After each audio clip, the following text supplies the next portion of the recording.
प्रसन्नाञ्जनेयं प्रभादित्यकायं प्रकीर्तिप्रदायं भजे बालगात्रं भजेहं पवित्रम्. అది రామాయణ మహాయుద్ధం భీకరంగా సాగుతోన్న తరుణం.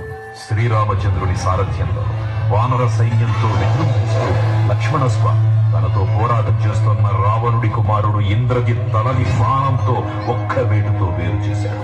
ఇంద్రజిత్ మరణిన రావణుడు ఆవేశంతో ఊగిపోయాడు. ప్రతీకారం కోసం పాతాళలోకాధిపతి తన సోదరుడు అయినటువంటి మహిరావణుడి సహకారం కోరాడు.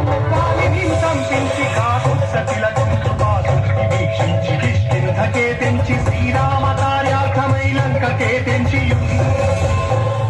ఆ జీవి మకరధ్వజుడు అనే తన పుత్రుడు మహాసముద్రాన్ని దాటుతుండగా నీటిలో పడ్డ స్వేదవిందుడు ఒక మొసలి గ్రహించడం వల్ల జన్మించాడని తెలుసుకుని ఆశ్చర్యపోతారు హనుమంతుడు.